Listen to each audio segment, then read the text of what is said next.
I'm not restricted to anything. I'll perform anything. No one can tell me I can't. I mean, there's one band that'll probably say I can't.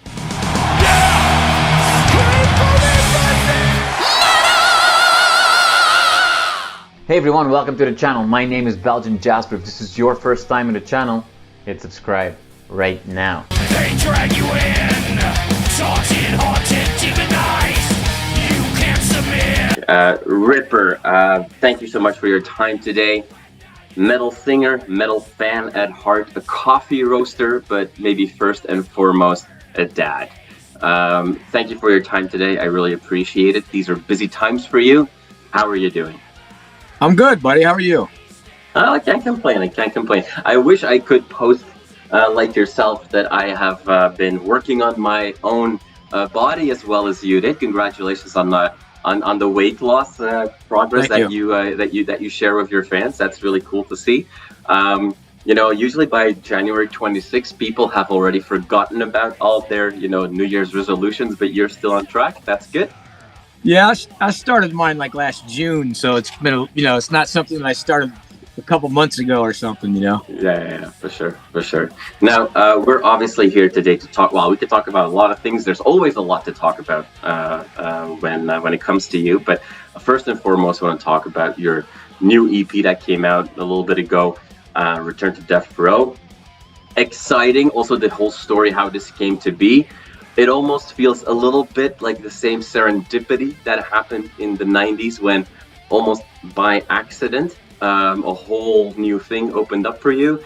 And you've shared already in previous interviews, obviously, that, you joined Jamey Jasta on his podcast. You guys talked about, doing a heavy album together. And now we are finally here at the spot where one of your heavier works of art has been released.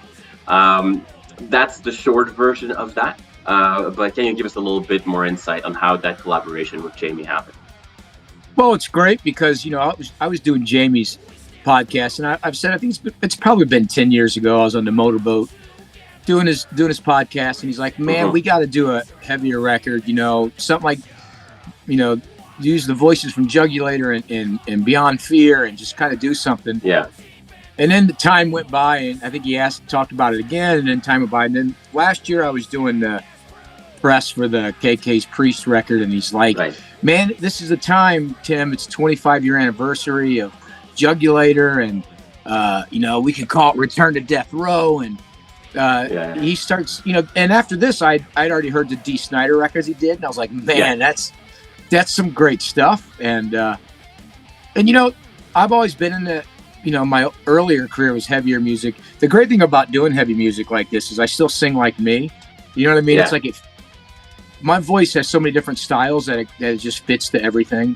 And, he started sending me the songs and they just started flowing, What you don't defend will be taken away without conscience. Everybody involved here clearly not only respects where you're coming from, but also knows you and knows what you like.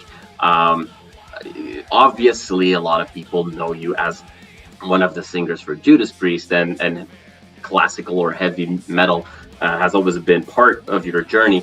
But I know from very early interviews that you did that, some of your biggest loves in the 80s were Testament, Anthrax, and these are specifically Testament. Those influences just explode from this album. I was big into those bands, Death Angel, Megadeth, so many of them, so and vocally I could sing Sepultura and Pantera, and so it was kind of cool that 1 minute you're singing clear high falsettos, and next minute you're singing death growls. It's kind of cool.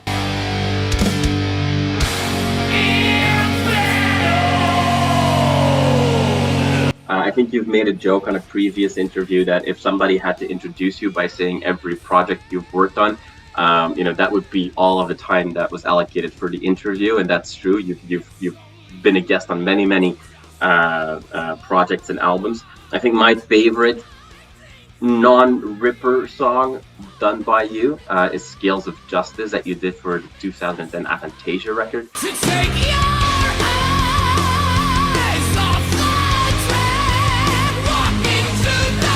I think that's a fantastic song. Thank you. Yeah, Is, that's great. is there one for you that really stuck out as, oh, that, whoever was behind the music really, pushed me in a way that maybe you didn't expect? Or is there that one that you really like? There's a lot. I did a cool song. I did a song from Jesus Christ Superstar that's out there on YouTube, and I did it with Ted Kirkpatrick, rest in peace, Ted. And it's cool because it's different. Everybody's used to this heavy thing. Now they get to hear me sing something musical like that. There's a lot of different ones. I mean, I got a lot of things just because, and I sing on different people's stuff every day. I got 3 songs here to work on, and the last couple of weeks I've worked on songs that one was like a death metal kind of song, which is funny. People send me these, and one was like a screamo song. It was kind of funny. So I'm like, I just like doing all of it.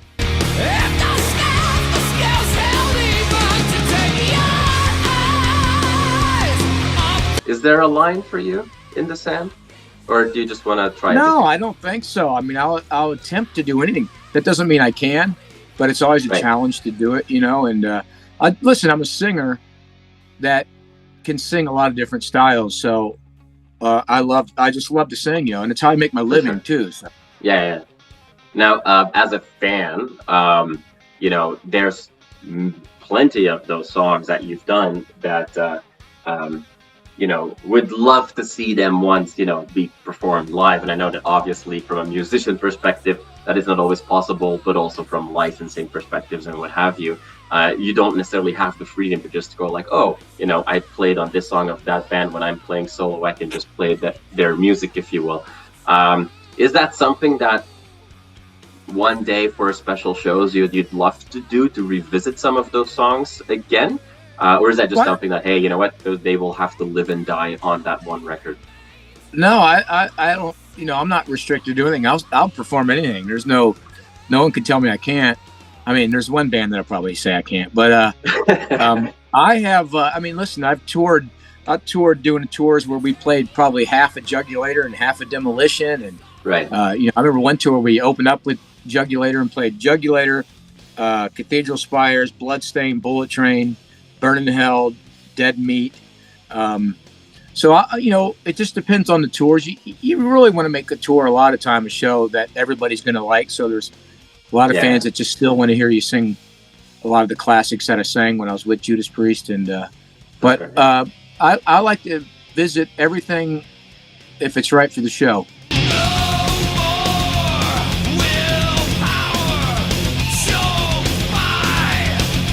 Dead Meat, I think, was the first song that I ever heard as a kid of you. I think that was that was one of the songs that was on a compilation album just as the Priest album was going to come out. But then you also mentioned Cathedral Spires, which is a really cool song, a very underrated song in the Judas Priest catalog. When I was speaking to KK when the KK Priest album came out, he mentioned to me in that interview that was a song that he really was hoping to bring back when KK's Priest goes on the road. And take some of those underrated songs and, dust them off a little bit and bring them back. From that specific era, you mentioned a few songs. Is there a song for you? Because those albums, when we take a step back now or like a couple of decades later, they never got their fair shot maybe at the time. Is there a song specifically, like, KK said, Cathedral Spires, that's what I want to play. Is there a song of those records that you're like, I can't wait to properly reintroduce that song to a new audience? I think Jugulator would be a cool tune to play, because we never played it in Priest. But I mean, still some of the classics I still play when I tour. Every solo tour I have still has Hell Is Home, One on One, Burning Hell. I think those are classics that are known to me that would be a no-brainer to put into the set. But I would love to do the song Jugulator. I think it would be great.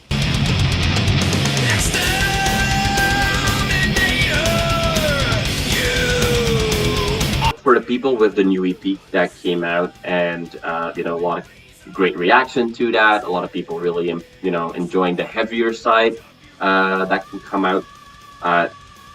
Is KK's Priest from a touring and promotion perspective priority number one for you in 2023, or is there going to be more time that you can carve out throughout the year to promote the solo stuff?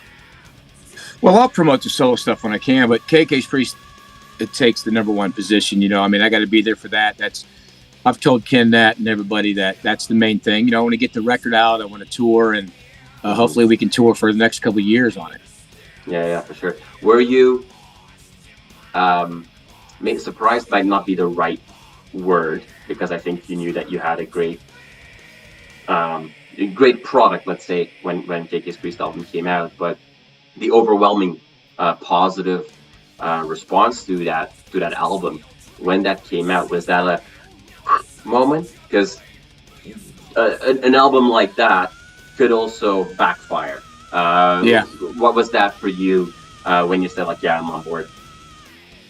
Well, it was great. I you know, as the musician, you think it's going to have that, but nowadays people just like to hate and they're negative about everything. So it was nice. I mean, it was nice to get that. I mean, the feedback was fantastic, and as it should have been. I mean, it was a great record, and it is a great record. So, but it was nice to get all the positive reviews.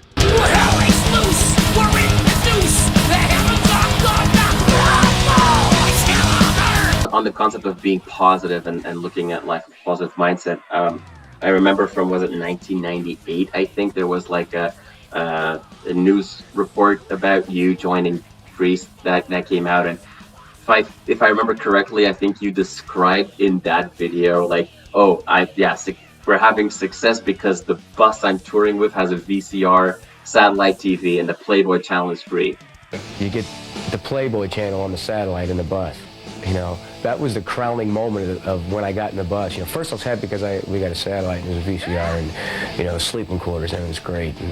But when I saw the Playboy station, I thought, this has got to be, you know, heaven, because I have to pay for it at my house.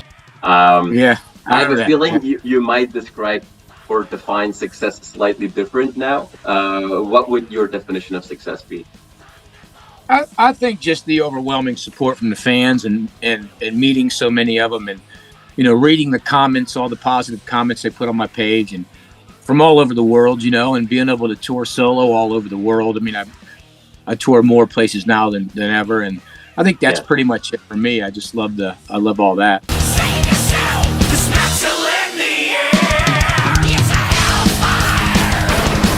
There's going to be touring with KK's Priest. There's going to be touring with the solo material. On top of that, you mentioned you're studying or practicing 3 songs that have been sent your way. Very different songs. It never slows down with you. So besides your solo stuff and KK, is there anything else that you can share that you're working on right now? There really isn't. You know, I'm just kind of working on this stuff, and you know, people send me songs all the time to work on. So that's just kind of what I do on the off time.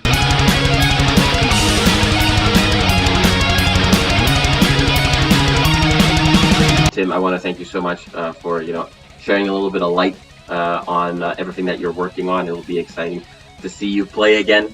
I think the first time I saw you live was when you were playing the Grass Pop Metal Festival, when you were singing with Yngwie.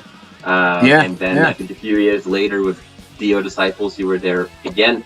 So I think we're going to have lots of options on both sides of the Atlantic to see you on those stages again. So that's super exciting. And hey, I'll just keep my fingers crossed that one day I get to hear you sing Scales of Justice. I mean, it is such a rager, so that would be fantastic. I want to thank you so much for your time. I wish you all the best of the continued promotion cycle of this album, and I hope that you don't have to do too many interviews anymore today, so that you can get some work done. Yes. Well, thanks a lot. And anytime you want to do it again, just give me a shout, and we'll do an interview whenever you want.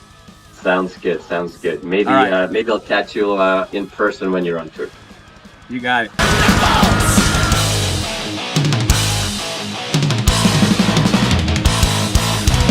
You are awesome for watching this video. Click right here to see more content like it and subscribe to the channel.